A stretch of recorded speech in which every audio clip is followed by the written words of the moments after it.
3, 2, 1.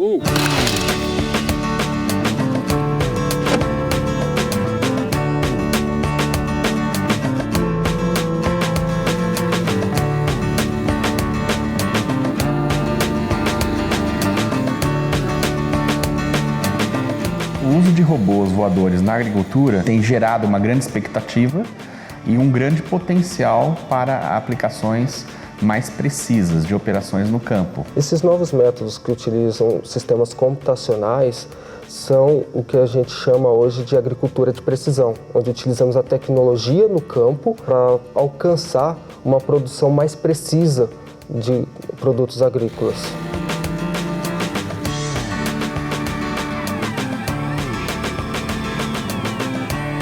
Nós, na Embrapa, iniciamos em 98 estudos preliminares, iniciamos até com aeromodelos mesmo, pondo câmeras nos aeromodelos e vendo o que a gente conseguia fazer para monitorar. Nós temos, é claro, montados nossos drones, mas o objetivo não é montar drone, nós não somos um laboratório de robótica do ponto de vista de montar um robozinho aéreo. A ideia é que nós consigamos indicar para o agricultor que nos procura qual é o drone mais adequado para a aplicação dele naquele momento. Então, se é a cultura de soja, milho, cana, eucalipto e principalmente fornecer ferramentas de software que fazem análises. Porque o drone vai tirar uma imagem, vai tirar um dado. Depois disso, virar uma informação, esse é o grande papel nosso da Embrapa, ajudar a extrair essa informação para o agricultor. A primeira grande vantagem que a gente tem usando um drone é o olho do agricultor em cima da lavoura. A gente consegue ver 1 centímetro no solo, em termos de resolução da imagem. Quer dizer, é muito mais do que se precisa efetivamente.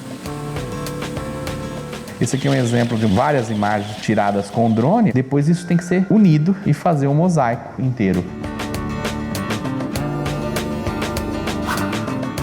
O maior ganho nessa história é, claro, o custo de operação, mas é a flexibilização que você tem com o drone. Muito mais que um avião convencional, muito mais que um satélite, com lentes especiais. Essa é um exemplo de uma imagem infravermelho, essa é uma imagem no visível, que é uma câmera comum. A partir do momento que a gente começa a fazer processamentos, eu já consigo ver diferenças na minha área. Esses índices, por exemplo, azuis aqui, vão indicar onde eu tenho mais biomassa, onde a planta está se desenvolvendo mais. Nós conseguimos, pelas ferramentas, também fazer contagem estimativa de safra, contar o número de plantas para saber quantas plantas germinaram, para você ter uma avaliação da semente, do stand. Falha de plantio, o software detecta o comprimento aqui de falhas.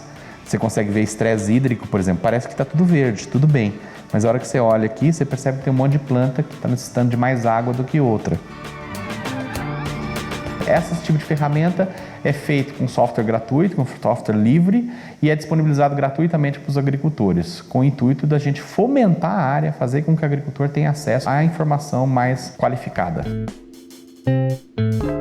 Para a maioria das pessoas, é difícil compreender qual a relação que existe entre um Instituto de Ciências Matemáticas e de Computação com a agricultura, que é o caso de um projeto onde a gente utiliza vantes para proporcionar uma pulverização mais precisa de agrotóxicos. O Brasil ele é uma das potências mundiais em termos de agricultura e atualmente ele é considerado o maior consumidor de agrotóxico. Muito do agrotóxico utilizado é depositado fora da região, então a quantidade utilizada acaba excedendo a quantidade indicada por órgãos internacionais durante a prática agrícola. O nosso sistema é composto por um vante com sistema de pulverização, alguns sensores implantados ao redor da plantação para validar as informações do ambiente e uma estação de controle. Então, inicialmente ele é pré-programado com a rota da área onde ele irá pulverizar o agrotóxico e inicia a pulverização seguindo uma determinada rota. Um dos desafios computacionais é fazer o cálculo da deposição do agrotóxico em tempo real. Os principais parâmetros são a direção e velocidade do vento, a temperatura e a umidade do ambiente. E existem métodos que é possível você simular a queda desse agrotóxico, só que eles são computacionalmente muito pesados para serem executados. Então a gente utiliza técnicas de inteligência artificial para suavizar esse cálculo. Então ele usa todas essas informações para calcular se as condições meteorológicas têm possibilidade ou não de fazer a deriva do agrotóxico para uma região indevida. Caso isso ocorra, ele ajusta a sua posição, ajusta a sua rota para o agrotóxico ser depositado na plantação. Agora, os desafios que queremos superar é finalizar essa fase de patente do nosso protótipo, levar uma nova versão desse sistema para vantes de maior porte, onde ele consegue sobrevoar áreas maiores.